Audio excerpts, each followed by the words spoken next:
Since January 1st, Jamal Shead is averaging nearly 5 assists a game, basically as one of the most important guards on this Raptors team as they lean into development. His pick and roll playmaking has been really, really nice to watch, making the right decisions and really getting the pass in the pocket to some of these guys. This behind the back pass to Orlando Robinson is super nice. Making good decisions in transition. This nice cross court pass to Ochai Agbaji. Again, pushing with pace to find players open in transition. One of the characteristics of Jamal Shead. But so far, the three-point shooting has been impressive for him. Over the last couple of games, he's knocked down 3 threes. He's on the season knocking down 35% of his threes. And so it's become less of an issue, or really a non-issue for Jamal, even though most of the conversation around him coming into this year as a rookie was how much his shot would be able to translate, given the fact that he was not a good shooter in college at Houston.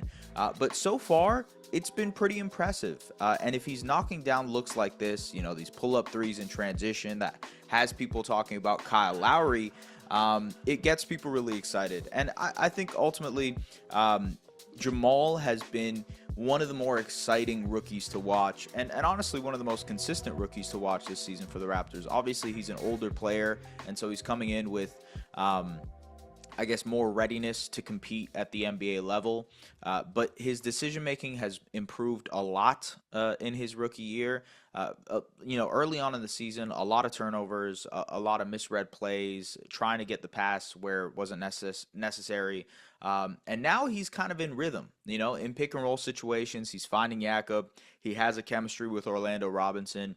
He's doing a great job of pushing the pace and also trying to attack the basket to create an advantage for the roller. And so I think overall, like offensively, he's been pretty impressive to me as a guy who can be a backup point guard for you. Obviously, tonight against the Portland Trailblazers, he started with no Emmanuel quickly. The Raptors lost 3-point game. It was, it was an interesting game to say the least because the Raptors were handling business for the most part. And then they brought in their, kind of like tank lineup, if you will, the G League lineup to close things out. They couldn't hold on. It was AJ Lawson and Orlando Robinson and Colin Castleton and Jamison Battle in there, and Ochai Agbaji, I believe, closed with them as well. But overall, this was one of those games where, given the fact that the Sixers won tonight and the Nets won tonight, they were just trying to make it more interesting with the lottery odds situation by potentially losing this one. They inevitably did. But on the Jamal Shead subject, because honestly, he was the one that stood out the most to me tonight. And I think Portland is a pretty good indicator because they're a good team. This is not your conventional tanking team, if you will. I actually think they're a really interesting team. I would imagine they're going to be one of the teams in the Western Conference next season that takes a leap. That's my hot take. That's my prediction. I think the Blazers end up winning like 45 wins next year. Just because I think their young guys are super ready. They compete incredibly hard. They've been a top 10 defense since January 1st. They're basically playing 500 level basketball since January 1st. And a lot of their winning is the product of their younger players.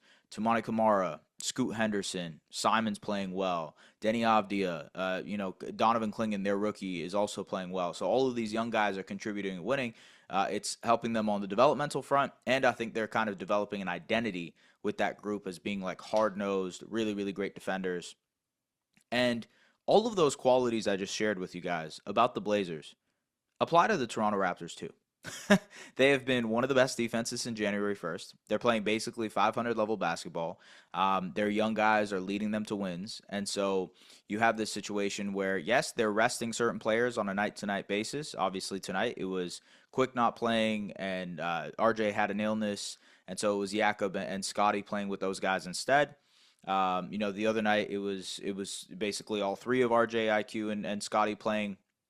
But for the most part, it's been as a product of these younger players that are getting opportunity, that are getting shine, that are really developing the identity of this Raptors roster. And yes, of course, on top of that, it's the AJ Lawsons of the world and the Jared Rodens of the world and, the G League guys and a Colin Castleton and Orlando Robinson making things interesting on the fringes of the roster. Maybe those guys end up being more than what we've seen so far this season. Maybe they end up being legitimate rotation players for the Raptors next year if they develop that way. That would be awesome. That's such a great story to hear about these guys who have been successful in the G League and end up becoming legitimate rotation guys in the NBA, let alone for the team, especially from Lawson's situation. That is his hometown team. That would be sick. But I think one of the main takeaways from this, final stretch of the season for the Raptors is Jamal Shead.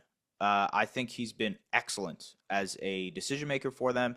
I think he's been great as like a game manager, and like it's tough to put that all on like he's a rookie. Look how great he's doing because he's been a game manager for so long in his life, and he's done it at a college level, at a really high college level for 4 years. And so the adjustment period for him is a little bit quicker, right?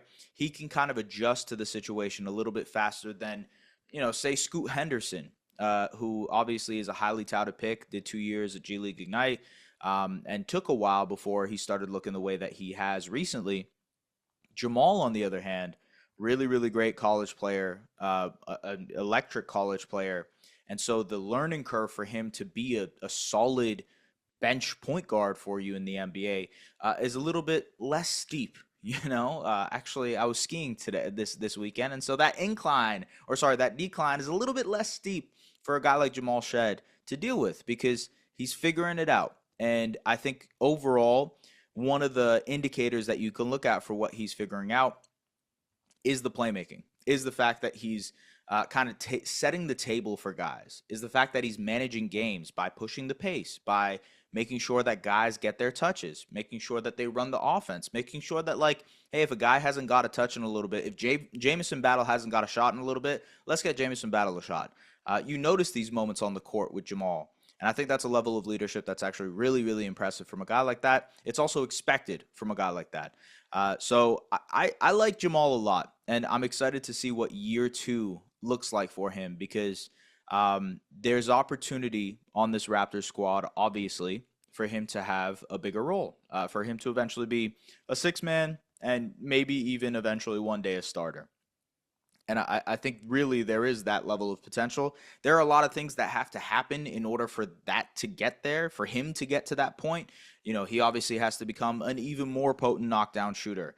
35% is great, but at the point guard position and at his size, he needs to be like a 40% three-point shooter. He needs to be a very, very good three-point shooter to be a starter level player. The defense has to be so much more impactful. I think he's had moments here and there. Obviously, he has the reputation and experience of being a great defender in college, but the learning curve on that side at the NBA level hasn't necessarily caught up as much as it has on the offensive end.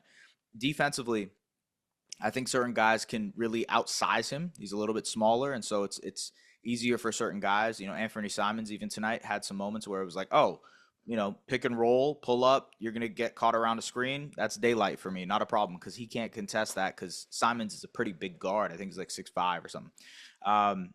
That's the type of stuff you want to see from Jamal Shead moving forward. I think there's a world in which he can be a positive defender. I think there's a world in which he can improve as a shooter.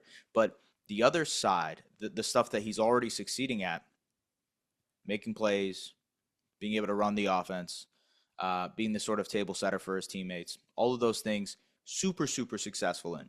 And I think overall, doing it against the competition of the Blazers is really impressive. Folks, it's kind of like, at the end of the day, the Raptors are clearly prioritizing developing some of these guys, giving some of these guys opportunity. At the same time, they are prioritizing lottery balls. And, I had this conversation on the timeline earlier, but when you're talking about like losing and you're talking about lottery balls, you're really not talking about like the best case scenario. Of course, everybody would love the first overall pick. There's no question in that. And, seventh lottery odds and fifth lottery odds, they all can potentially get you the number one overall pick. Obviously, the odds themselves, the chances vary, but you can still end up with the number one overall pick. That is the best case scenario. But when you are losing in order to gain lottery odds, it's not for the best case scenario. It's for the worst case scenario because you want the worst case scenario to be the best it could possibly be. And so the seventh lottery odds, I broke it down in the last recap video I did, but there's like a non-zero chance that they could get the ninth pick. That's a pretty disastrous outcome for this season of the Toronto Raptors if they're not going to crack 30 wins. But if they have the fifth lottery odds, I think like the lowest pick they can get is like seventh, right? I got to double check that. Let me double check that real quick because I don't want to lead you guys astray. But generally, that's sort of the difference that you're looking at here with their situation. Here, we'll look at it right now. So, seventh lottery odds, in which the Raptors right now they have a non-zero chance at the 11th overall pick. I apologize, not the 9th. 11th overall pick, they have a non-zero chance at it. But if they had the fifth lottery odds, in which they had, about a week ago, the lowest they could get is 9th. So it's the difference between 9th and 11th for the Raptors in terms of worst case scenario.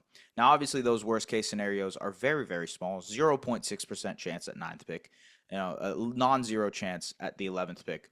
But that's the way you should contextualize losing these games. It's not about the number one overall pick. Of course, it's higher odds for the number one overall pick, but it's also like you're best positioning yourself to get as high as a pick as possible in the worst case scenario.